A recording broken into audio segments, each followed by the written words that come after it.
Family అంటే బరువు కాదురా. ఆ రిలేషన్షిప్ లో వాళ్ళ సపోర్ట్ ఉంటే ఏ గోల్ అయినా ఈజీగా అచీవ్ చేయొచ్చు.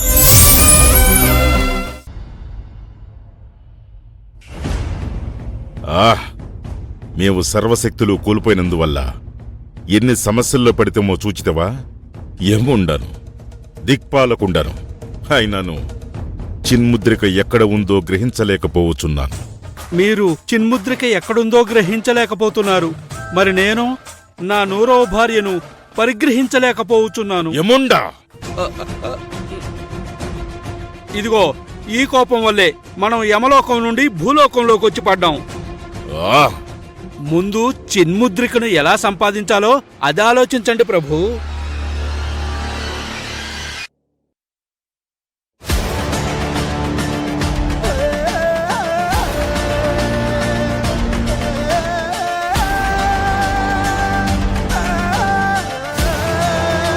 ఈ పరిస్థితి నుండి నన్ను నా తండ్రి సూర్యభగవానుడే రక్షిస్తాడు.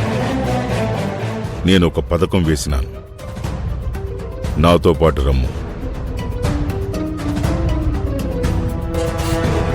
అమ్మా రుక్మిణి, ఏమైంది? ఎందుకలా ఉన్నావు? ఏమీ లేదన్నయ్యా. నీవు చెప్పకపోయినా నాకు తెలుస్తూనే ఉంది తల్లి. నీవు నీ పెద్ద కూతురు కావేరి విషయంలో బాధపడుతున్నావు, అంతే కదా? అది కాదన్నయ్యా, అది నీ బాధలేంటో నువ్వు నాకు చెప్పనక్కర్లేదు సోదరి. కాని దానికి పరిష్కారం ఏంటో నేను చెప్తాను. ఏంటన్నయ్యా అది? మానవులకు ఆరోగ్య ప్రదాత, ఐశ్వర్య ప్రదాత, అన్ని కష్టాల నుండి బయటపడేసేవాడు ఆ సూర్య భగవానుడు ఒక్కడే. ఆయన ప్రత్యక్ష నారాయణుడు. ఆయన పూజ కావేరి దంపతులతో చేయిస్తే అన్ని కష్టాలు తీరిపోతాయి. అయితే ఆ పూజ చేయిద్దామన్నయ్యా. ఎవరో చేయించటం ఎందుకు? నేనే ఆ పూజను చేయించదు. కాని కావేరి వాళ్ళు దీనికి ఒప్పుకుంటారా? ఎందుకు ఒప్పుకోదన్నయ్యా? నేనిప్పుడే కావేరి వాళ్ళతో మాట్లాడతాను. వద్దమ్మా, నేనే స్వయంగా గంగను తీసుకుని వాళ్ళింటికి వెళ్లేదను. ఆ ఇంటి వాస్తును కూడా ఒకసారి చూసి వచ్చేదను. తప్పకుండా అన్నయ్య, గంగను పిలుస్తాను. బిడ్డా, బిడ్డా. ప్రభు, మీ పథకమేంటో నాకేమీ అర్థం కావడం లేదు. చిత్రగుప్త, చిన్ముద్రిక కావేరి ఇంటి వద్దే ఉండి ఉండొచ్చని నాకు అనుమానంగా ఉన్నది. మనం అక్కడికి వెళితే చిన్ముద్రిక అక్కడ ఉందో లేదో మనకు తెలుస్తుంది. అంతేకాక ఈ పూజ చేయించటం వల్ల నా తండ్రి అనుగ్రహం కూడా నాకు లభిస్తుంది. చిన్ముద్రిక మనకు తేలికగా దొరుకుతుంది. బాగున్నది ప్రభు, కాని పూజ చేయుటకు కావేరి ఒప్పుకుంటుందా అని? ఖచ్చితంగా తను ఒప్పుకోదు. అందుకే ఆ ఇంట్లో ఎవరున్నారో చూసి అందరినీ ఒప్పించదము. అటులనే ప్రభు, భూలోకమునకు రాగానే మానవులకు యుక్తులన్నీ మీకు కూడా కొంచెం అబ్బినవి. యముండా!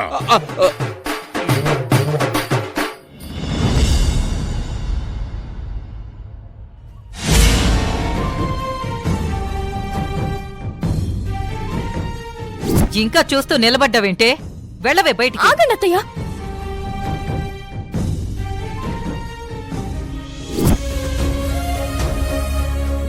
అర్జున్ బాబు, దయచేసి మీరు అత్తయ్య నన్ను అర్థం చేసుకోండి. కావేరి ఏంటి వద్దన్న పనే చేస్తుంది. అలానే తీసుకురావద్దని అమ్మ 3 సార్లు చెప్పింది. అయినా తను అదే పని చేసింది. ఎందుకు ఇలా బిహేవ్ చేస్తుందో అర్థం కావడం లేదు.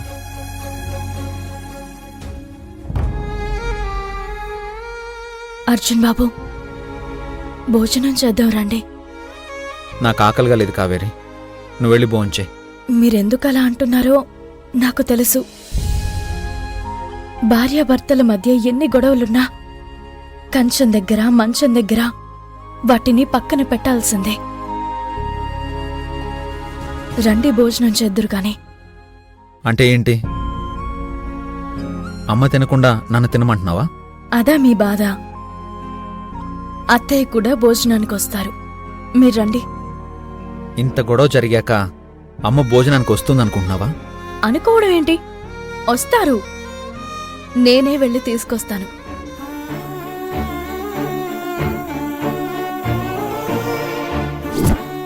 అత్తయ్య, మీకు చేతులెత్తి మొక్కుతున్నాను, అలానే వదిలేయండి. తనని ఇక్కడే ఉండనివ్వండి.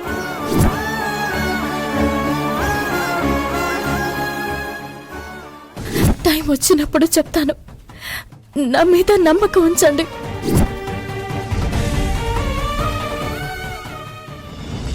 నువ్వు కాదు, దేవుడే వచ్చి పిలిచినా అమ్మ రాదు. తన సంగతి నాకు బాగా తెలుసు.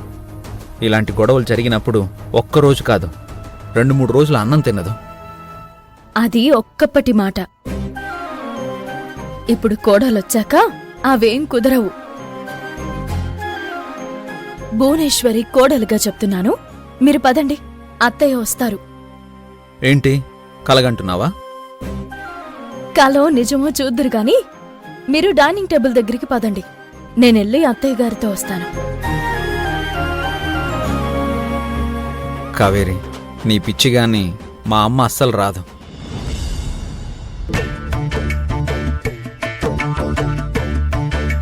మొత్తానికి ఇంట్లో అడుగు పెట్టాను.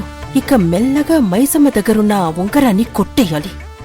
దాన్ని ఆ పిచ్చి వాళ్ళకిస్తే ₹1,00,00,000 ఇస్తారు.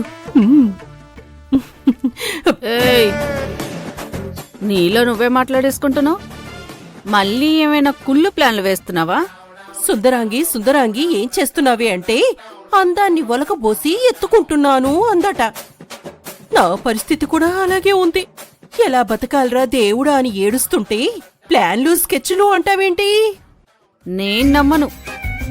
చీమ ఒక చోటుకొచ్చిందంటే ఆ చుట్టుపక్కల పంచదారో బెల్లమో ఉంటుందంట. అలాగే నువ్వు పనిగట్టుకొని ఇక్కడికొచ్చావంటే ఏదో ఒకటి ఉంటుంది. అబే అదేం లేదు మైసమ్మ. లేకపోతే మంచిదే, ఉంటే మాత్రం పోచమ్మ గుడి. అబ్బే వద్దులే. నీ గురించి నాకు తెలుసు కదా.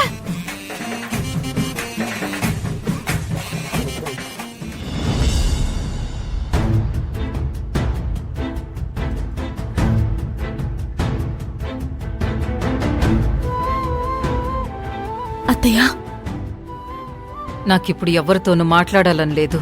నన్ను ఒంటరిగా వదిలే.